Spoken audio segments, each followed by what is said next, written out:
Shalom saudara, kita bertemu kembali dalam program Selamat Pagi Roh Kudus. Program ini adalah saat teduh bersama yang dapat kita lakukan. Kita memuji, menyembah Tuhan, berdoa bersama, mendengarkan kebenaran firman Tuhan, dan menaikkan ucapan syukur kita.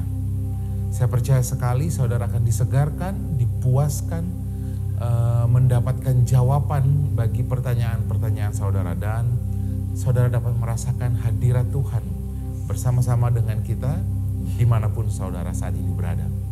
Mari sama-sama kita menutup mata kita mau berdoa sebelum kita memulai saat teduh kita bersama.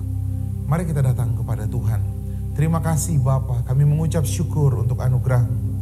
Terima kasih Tuhan, Kau melayakkan kami untuk memanggil Engkau Aba ya Bapa.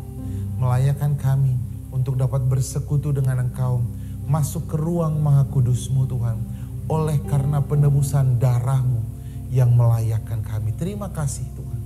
Terima kasih, kami mau meninggikan Engkau Tuhan. Kami mau mengelu-elukan Engkau Tuhan. Terima kasih Bapa. Kami mau mengucap syukur untuk kasih setia-Mu bagi hidup kami. Mari kita datang sama Tuhan. Kita naikkan pujian ini, kami menyanyikan haleluya bagi Engkau Tuhan.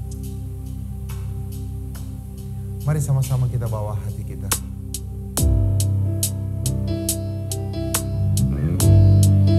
Terima kasih buat anugerah.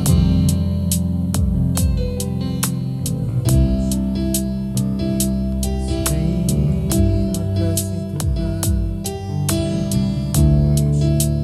Sama-sama kita katakan, Bapa kami datang.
Saat ku lemah, Kau kuatku.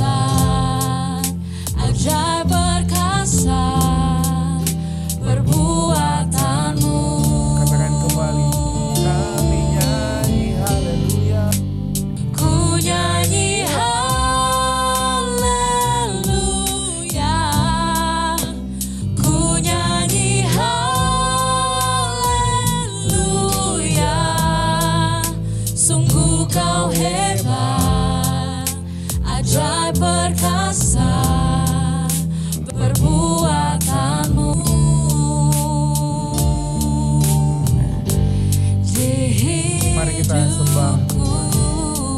Kami meninggikan Engkau lebih dari segala-galanya.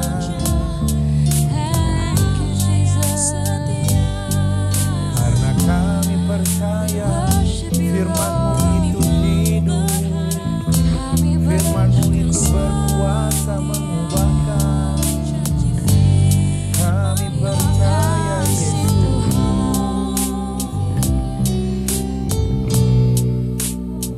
Terima kasih Bapa.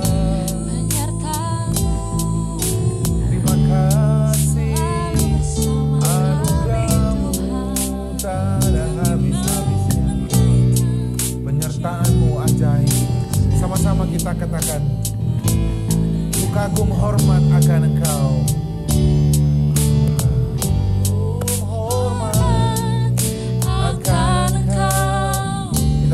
Ku kagum hormat akan Engkau, Kau Allah yang layak dipuji. Ku kagum Sekali katakan, kami kagum hormat akan Engkau. ku kagum hormat akan Engkau, ku kagum hormat akan Engkau, Kau Allah yang layak dipuji. Ku kagum akan Lagu ini dari awal. Engkau. Kau sungguh indah tiada tara. Kau sungguh indah tiada taranya, sungguh menakjubkan, sungguh ajaib untuk dimengerti, lebih dari semua yang ada. Hikmat-Mu tiada terselami, kasih-Mu dalam tak terduga. Kau sungguh indah tiada taranya, mulia dan berkuasa. Sama-sama kita katakan, Ku kagum hormat akan Engkau, ku kagum hormat akan Engkau, Kau Allah yang layak dipuji. Ku kagum sekali lagi katakan, akan Engkau, ku kagum hormat akan Engkau, ku kagum hormat akan Engkau, Kau Allah yang layak dipuji. Ku kagum akan Engkau, ku kagum akan Engkau, kami kagum ku kagum akan Engkau. Terima kasih Tuhan. Terima kasih. Kami bersyukur buat anugerah-Mu. Kami mau bersyukur buat keajaiban-Mu. Jalan-jalan bebas, kasih-Mu ajaib. Terima kasih Yesus. Terima kasih Tuhan. Kami bersyukur.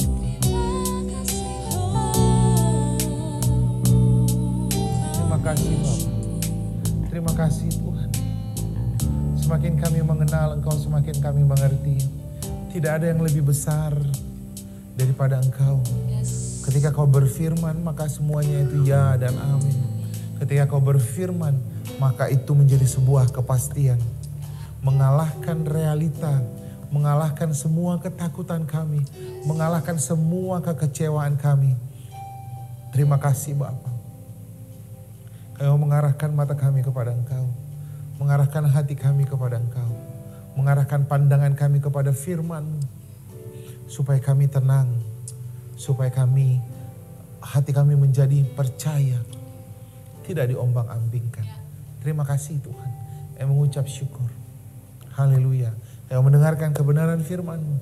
Kebenaran-Mu akan memerdekakan kami. Haleluya. Haleluya. Amin. Amin. Shalom saudara. Saat ini kita akan belajar kebenaran firman Tuhan tentang keluarga. Kita akan belajar tentang jangan kutuki keluargamu. Berkati keluargamu. Seringkali anak-anak Tuhan tanpa sadar justru mereka melemparkan kutuk kepada keluarga mereka sendiri. Justru karena kita melihat keadaan orang tua kita, mungkin orang tua melihat keadaan anaknya yang sangat menyedihkan. Istri melihat keadaan suaminya yang selingkuh, judi. Suami melihat keadaan istri yang menghabiskan uang, selalu menghabiskan uang, dan membuat banyak anak-anak Tuhan justru melabel pasangannya atau anaknya atau orang tuanya dengan label-label yang salah. Mereka melabel pasangannya sebagai si pemalas. Suami melabel istrinya sebagai si bodoh. Orang tua melabel anaknya dengan kata-kata, oh kalau anak saya yang ini sih memang pemalas, yang ini pemarah. Seringkali kita justru melemparkan kutuk kepada anak-anak kita, kepada keluarga kita. Padahal firman Tuhan dengan jelas mengatakan, jikalau satu orang diselamatkan, maka seisi keluarga itu pasti diselamatkan. Tapi dalam kitab Kisah Para Rasul itu ayat berikutnya mengatakan bahwa karena mereka percaya lalu mereka memberitakan Injil. Maka kepala penjara itu pun memberitakan Injil. Jadi benar ketika kamu percaya Tuhan, anggota keluargamu seperti sudah dilabel bahwa mereka akan diselamatkan. Seperti diprioritaskan, diselamatkan. Bukan otomatis mereka masuk surga karena satu orang diselamatkan maka semua keluarga itu diselamatkan. Otomatis masuk surga. Bukan. Tapi seperti dilabel, seperti diprioritaskan. Karena apa? Karena ada satu orang yang sudah diselamatkan. Tetapi yang satu orang ini harus ada action berikutnya. Dia harus memberitakan Injil kepada keluarganya. Dia harus memberitakan keselamatan. Keselamatan di sini bukan hanya berbicara tentang masuk surga saja, tetapi keselamatan di sini juga berbicara tentang selamat ketika hidup di bumi, disembuhkan, diberkati, dipulihkan pernikahannya. Saudaraku, iblis tidak bisa menghancurkan hidupmu, tidak bisa menghancurkan pernikahanmu kalau tanpa seizin anak-anak Tuhan. Karena apa? Kolose 2 ayat 15 mengatakan, iblis itu sudah tidak punya kuasa. Jadi dia tidak bisa menghancurkan anak-anak Tuhan. Semua kuasanya sudah dilucuti. Dan iblis sudah dijadikan tontonan umum di hadapan semua orang. Ayat ini sedang menggambarkan kalau seorang raja jatuh, dikalahkan, kerajaannya dikalahkan, pasukannya ditaklukkan, maka raja itu akan ditarik di alun-alun di jalan utama. Lalu dia ditarik dan dipermalukan, semua pakaiannya dilucuti. Iblis sedang dikasih gambaran tentang seorang yang dikalahkan. Siapa yang mengalahkan dia? Yesus 2000 tahun yang lalu di kayu salib. Jadi sekarang iblis sudah tidak punya kuasa. Loh, tapi banyak kok pernikahan yang hancur. Banyak kok suami yang berselingkuh. Banyak istri yang berselingkuh. Banyak anak-anak yang hidup dalam narkoba dan tidak ikut Tuhan. Banyak kok pernikahan yang hancur. Kenapa bisa seperti itu? Karena banyak anak-anak Tuhan ketika satu orang diselamatkan, entah itu istrinya, entah itu suaminya, tapi ketika dia melihat pasangan yang gak berubah, apa yang mereka lakukan? Mereka melepaskan kutuk. Ingat, iblis sudah tidak punya kuasa. Yang punya kuasa itu siapa? Efesus 1 ayat 19 dan 20, firman Tuhan katakan betapa hebatnya kuasa yang hidup di dalam anak-anak Tuhan, saudara dan saya. Kuasa yang membangkitkan Kristus dari kematian hidup di dalam kita, saudara. Dan kuasa itu dilepaskan lewat perkataan kita. Amsal 18 ayat 21. Firman Tuhan katakan hidup dan mati dikontrol oleh lidah saudara.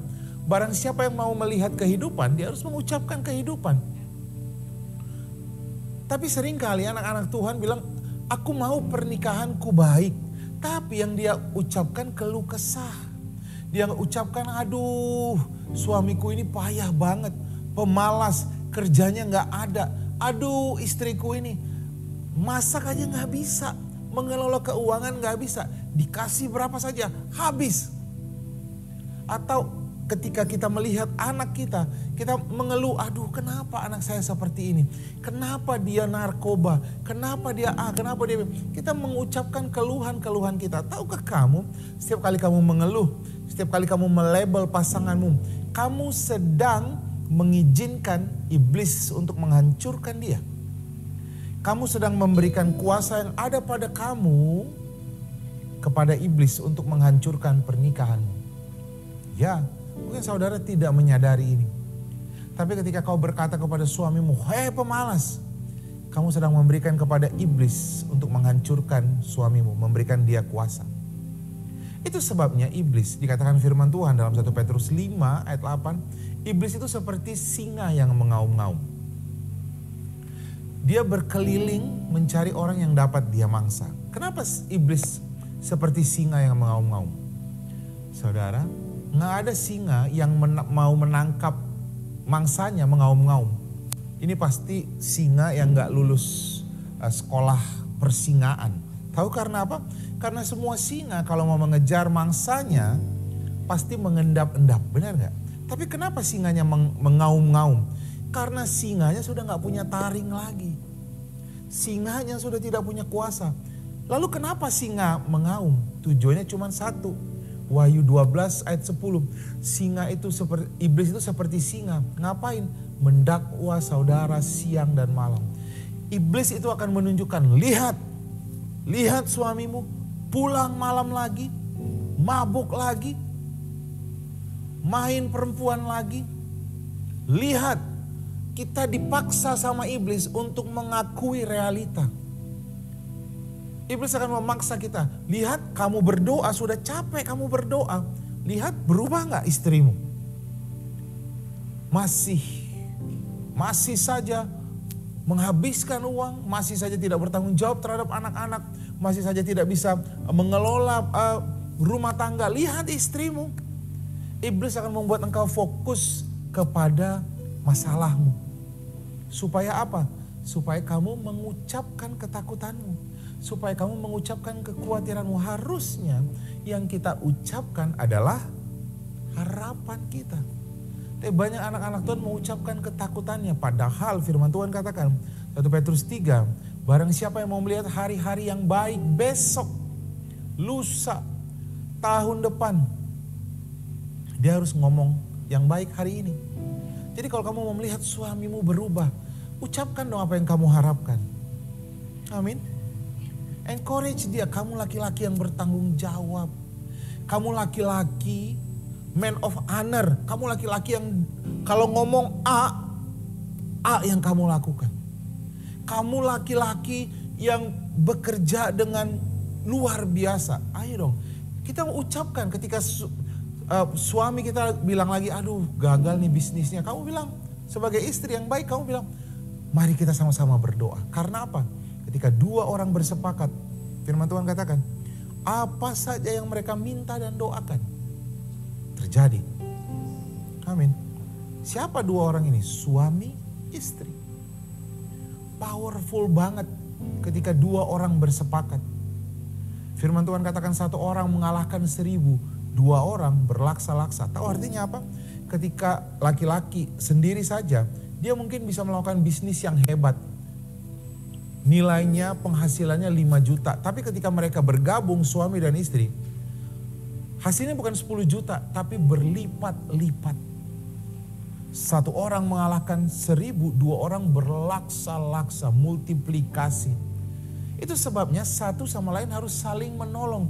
Ketika kamu melihat realitanya adalah anakmu sedang narkoba, ayo dong datang dong. Ketika kamu melihat anakmu gagal studinya, gagal kuliahnya, gagal bisnisnya, kamu jangan bilang lagi, aduh kan saya sudah bilang, sudah berapa kali papa bilang. Kamu sih keras kepala. Lihat, kamu sedang kasih iblis kemampuan untuk menghancurkan anak-anakmu. Lalu apa yang harus kamu lakukan? Iblis mendakwa kamu terus. Lihat, tidak berubah kan? Lihat, kenyataannya seperti apa? Kita itu perlu bukti, bukan omongan doang gitu ya. Saudaraku, orang benar tidak hidup karena melihat. Orang benar hidup karena percaya. Percaya kepada apa? Percaya kepada apa kata firman Tuhan. Bahwa satu orang diselamatkan. Seisi keluarga itu diselamatkan. Kitab Yeskiel mengatakan, aku mencari satu orang yang mau berdiri untuk membangun tembok. Ayo dong, cuman dimulai dari satu orang. Ada satu cerita yang luar biasa. Namanya Rahab, perempuan sundal. Kalau saudara mau mendengarkan khotbah itu secara detail, saudara bisa mendengarkan khotbah di hari Minggu yang saya khotbahkan tentang ini. Saudara bisa mendengarkannya dengan detail. Perempuan ini adalah perempuan sundal, Rahab, yang tinggal di tembok Jericho. Ketika Joshua mengirimkan 2 pengintai, Rahab menyembunyikan wanita ini. 2 pengintai ini. Lalu apa yang terjadi? Dia mengelabui tentara yang sedang mencari-cari mereka. Singkat cerita, Rahab membuat perjanjian dengan pengintai ini. Dia berkata, kalau nanti kamu mengalahkan, menghancurkan kota ini, selamatkan keluargaku. Tapi Rahab sebelumnya sudah ngomong, aku tahu tentang Tuhanmu, katanya. Aku tahu bagaimana Tuhanmu mengeringkan Laut Merah. Aku tahu bagaimana Tuhanmu melakukan kalian berperang dan mengalahkan Raja Ok, kalian mengalahkan raja ini, disebut semuanya. Lihat saudara, perempuan ini memang perempuan sundal, pelacur, tapi dia suka dengerin firman Tuhan. Lebih baik memang seorang yang jahat, tapi suka mendengarkan firman Tuhan, daripada orang baik, anak-anak Tuhan, tapi gak mau dengerin firman Tuhan. Karena apa? Kalau orang jahat dengerin firman Tuhan, sundal dengerin firman Tuhan, dia akan punya masa depan dalam Tuhan. Singkat cerita, ketika Joshua mengalahkan Jericho, apa yang terjadi? Perempuan ini diselamatkan. Karena dia sudah buat janji bahwa selamatkan keluargaku. Lalu tebak apa yang terjadi? Bukan hanya keluarganya saja yang diselamatkan. Tetapi firman Tuhan katakan, kaumnya diselamatkan. Jadi kalau perempuan ini berasal dari marga, kira-kira gitu ya. Marganya adalah panggabean seperti saya. Bukan hanya keluarga saya saja diselamatkan, tetapi semua kaum panggabean diselamatkan. Tahu maksudnya apa? Diselamatkan sama seorang pelacur. Lalu mereka semuanya dibawa oleh orang Israel dan berkemah di luar perkemahan Israel. Karena memang peraturannya, orang yang bukan orang Yahudi, orang Israel tidak bisa tinggal di tengah-tengah kemah orang Yahudi, orang Israel. Tapi ayat berikutnya menuliskan, gak lama perempuan ini tinggal di kemah orang Israel. Tinggal bersama-sama dengan orang Israel. Karena apa? Ternyata dia menikah dengan pahlawan perangnya orang Israel dari suku Yehuda. Dia menikah dengan anaknya Nahason. Siapa Nahason? Nahason itu adalah pemimpin suku Yehuda. Nahason memperanakkan Salma. Dan lihat, Salmon ini bersama-sama dengan Rahab melahirkan Boas. Masih ingat ceritanya? Boas itu punya istri siapa? Ruth, mertuanya Naomi. Saudara, yang berikutnya dikatakan mereka melahirkan siapa? Obed. Obed melahirkan siapa? Isai. Siapa itu Isai? Bapaknya Daud. Yesus lahir dari keturunannya Daud. Jadi Daud, Yesus, mereka berasal dari seorang perempuan, nenek moyangnya seorang pelacur. Lihat, satu orang diselamatkan, maka kaumnya diselamatkan, anak cucunya berubah, saudara. Jadi jangan berhenti berdoa, berharap sesuatu yang besar untuk pernikahanmu. Berdoa, berharap untuk suamimu. Berdoa, berharap untuk anak-anakmu. Saudaraku, ada satu ayat yang sangat luar biasa. Ini janji Tuhan yang mungkin saudara juga baru pertama kali mendengarnya. Firman Tuhan katakan begini.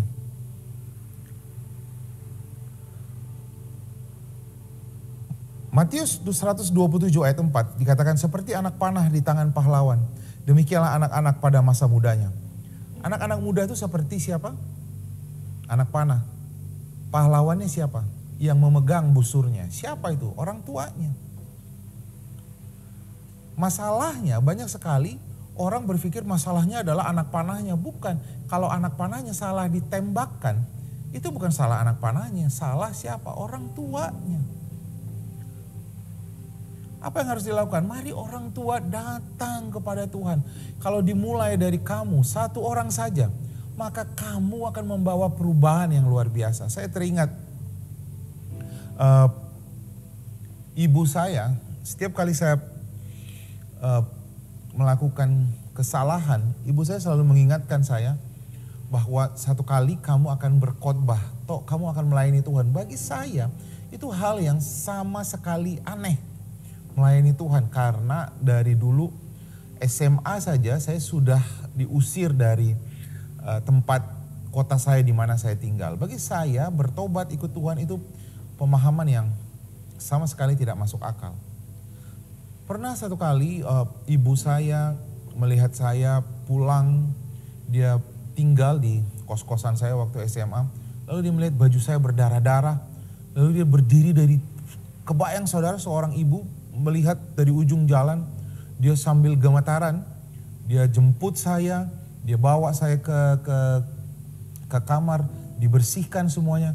Tahu dia apa yang dia bisikan? Dia selalu bilang ini, satu kali saya akan melihat kamu berkhotbah dan saya akan mendengarkan kamu menyampaikan kebenaran firman Tuhan. Ternyata ibu saya ini sedang berbicara tentang Mazmur 22 ayat 30. Dikatakan begini, ada janji yang luar biasa. Anak-anak cucumu akan beribadah kepadanya dan akan menceritakan tentang Tuhan kepada angkatan yang akan datang. Lihat, ini janji Tuhan. Dalam bahasa Inggris bilang begini, a seed shall serve him, katanya. Benihmu akan melayani Tuhan. Wah, keren banget. Jadi bukan hanya jadi Kristen saja, bukan hanya beribadah saja, tapi melayani Tuhan. Dan not finished yet, dikatakan begini, it shall be accounted to the Lord for a generation. Mereka akan memberitakan, menceritakan tentang Tuhan kepada angkatan yang akan datang. Wah, keren banget kan? Lalu dikatakan 22:31, mereka akan memberitakan keadilannya kepada bangsa-bangsa. Jadi lihat, anakmu, keturunanmu akan memberitakan Injil. Apapun pekerjaan mereka. Tapi bagaimana mungkin mereka memberitakan Injil kalau tidak satu orang yang memberitakannya. Satu orang yang berubah dan tetap berharap. Mari saudara, jangan kutuki keluargamu, jangan kutuki anakmu, jangan ucapkan kekhawatiranmu, ketakutanmu. Jangan ucapkan hal-hal yang negatif, justru ucapkan harapanmu. Kalau mereka jatuh, berbuat kesalahan lagi dan lagi, ucapkan terus harapanmu. Berharap kepada Tuhan, kamu tidak akan pernah dikecewakan. Kamu akan melihat tangan Tuhan yang kuat mengangkat hidupmu. Satu kali saya khotbah di gereja ibu saya di daerah. Setelah saya turun, saya duduk di sampingnya. Yang pertama kali, setelah itu saya masih banyak khotbah. Tapi ini yang pertama kali ibu saya bilang begini.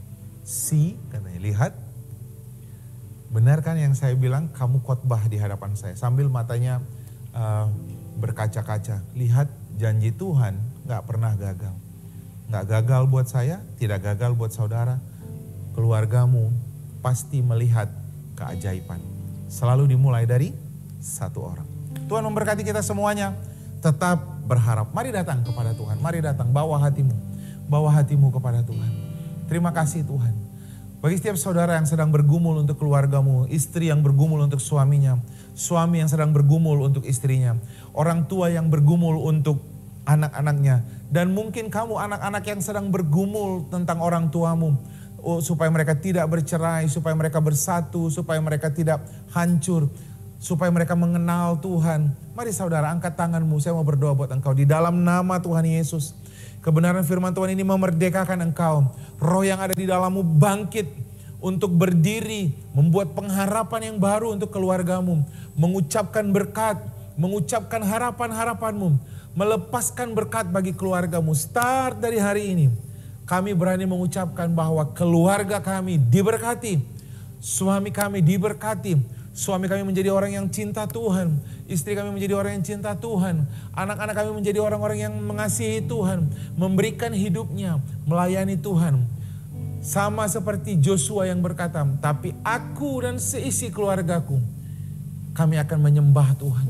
We will serve our Almighty God. Terima kasih Bapa. Kau akan melihat dari satu orang mukjizat terjadi. Terima kasih Bapa. Kami mengucap syukur Tuhan. Terima kasih Bapa untuk anugerah-Mu. Biar kebenaran firman Tuhan berbicara dan meneguhkan setiap kami. Terima kasih Bapa. Mari sama-sama saudara, kita menaikkan pujian ini. Sama-sama kita katakan, ku kagum hormat akan Engkau. Mari kita angkat tangan kita. Sama-sama kita katakan, kami kagum, kami hormat akan Engkau. Kami kagum akan kasih-Mu. Kami kagum akan kehebatan-Mu. Terima kasih Tuhan. Sama-sama kita katakan. Ku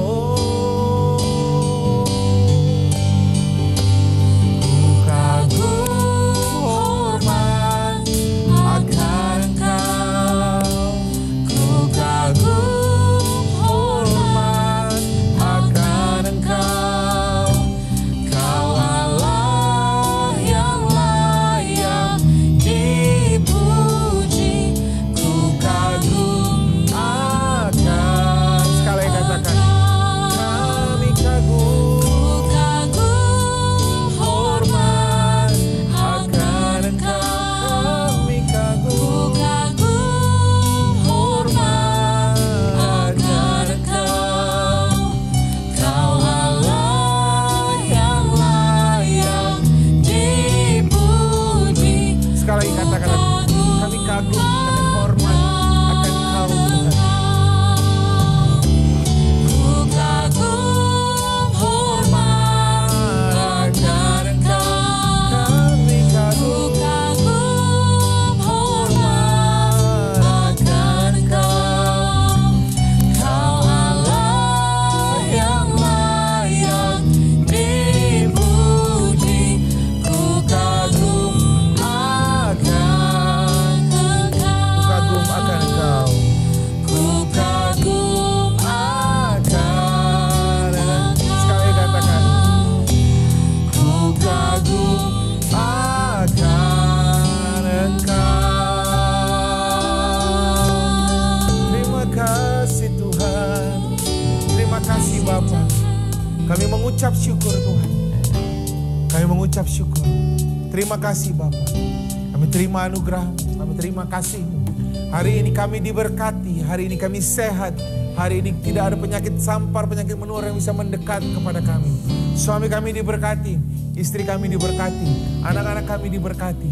Perjalanan kami adalah perjalanan yang berhasil dan beruntung. Terima kasih Tuhan. Kami mengucap syukur dalam nama-Mu kami berdoa. Haleluya. Amin. Haleluya. Amin. Amin. Saudaraku, program kita sudah selesai. Program Selamat Pagi Roh Kudus ini sudah selesai. Tapi saudara masih bisa mengirimkan beban doa. Saudara masih bisa mengirimkan pokok-pokok doa yang menjadi harapan saudara. Kita akan bersama-sama berdoa, mengamininya. Saudara bisa kirimkan di nomor telepon yang tertera di bawah ini. Kita akan berdoa bersama-sama untuk saudara. Saudara juga bisa terus mengikuti di hari Selasa dan hari Kamis setiap jam 6 pagi. Dan kalau saudara diberkati, mari kirimkan linknya kepada sahabat, kepada keluarga saudara. Supaya mereka juga dapat menerima kebenaran firman Tuhan. Tuhan Yesus memberkati kita. Sampai bertemu kembali.